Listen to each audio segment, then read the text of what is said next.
in many people's mind, you have this dream job where you get to create a look for a film which kind of is like a blank slate. And I mean, how does one begin to even become a stylist and stuff? What was your beginnings to become Pat Fields in the end? Well, that's really a long and loaded question, so it's going to be difficult to answer in a short period of time. But I guess it's just basically doing whatever you do based on the way you perceive and imagine it and want it to be.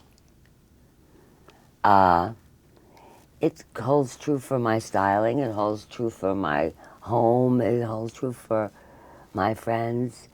It's having a basic idea of pleasing yourself and remaining, happy, and satisfying your needs and desires. I'm sure that at some point in your earlier career, it must have been difficult because you had this vision that maybe other people didn't understand. And so at what point do you feel that people got it, or and started to ask you for your opinion and actually, having this? Well, I still think to this day, I mean, I still have to I find myself very often trying to explain what I'm doing to the higher ups in my projects.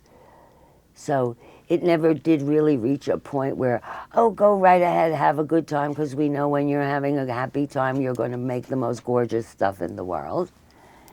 So when I have to sit and explain, for example, nonsense, to people who don't really, they're not hooked into but it's not their profession. Like, I do this. I'm not a director, I'm not a writer, I'm not a producer. I do this. I do it well. If you don't like a color in your life, it has nothing to do with this movie, for example, why she might wear a color just because you personally don't like this color. It's absolutely, it doesn't have anything to do with it. It's those kinds of things that I still do.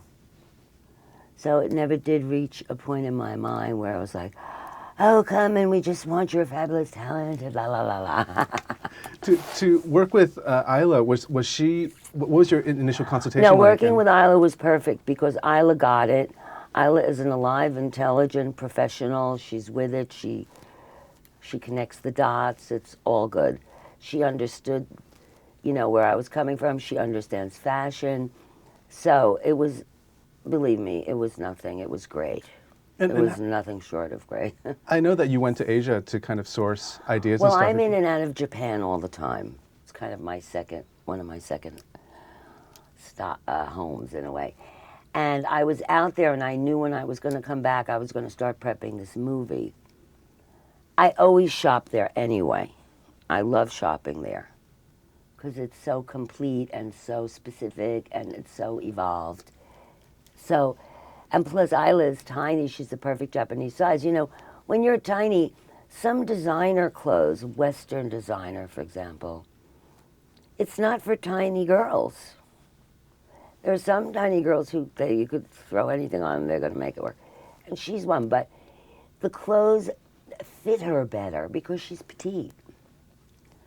But also because I was like, in Japan, you could get whatever, a yellow coat, a polka dot coat, any kind of coat. Here, you go, it's brown coats, black coats, gray coats. It's much more conservative here. So this movie, because after I met Isla, because I went out to LA for us to meet, and then I went to Japan, and so I had her, in my vision, and her energy. So I was like, well, a shopaholic, she's going to have like 50 skirts, one in every color, plaid, dot, stripe, whatever. 50 coats, whatever. She's not going to have like 3 coats. She's going to have every imaginable coat. So they have that kind of selection. It's much broader. So I went shopping and I brought back a whole bunch of wardrobe. And I basically showed them, of course, to Isla. She was, but to my assistants, because I didn't bring back the whole movie. I brought back some things. I couldn't do all that shopping. So I said, oh, so I laid it in front of them. I says, this is it. This is the palette. This is the look. Go find it here. Wherever you could find it, just bring it in here.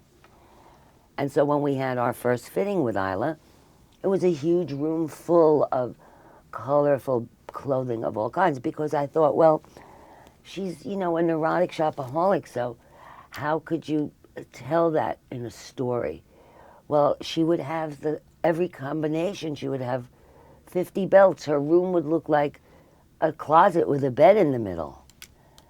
So that is why I opted for a wide range of color for her, just to sort of, tell that story of her inability of not to shop. She sees this green scarf. She's got to have it. The mannequins are talking to her. She's a kook. She's crazy.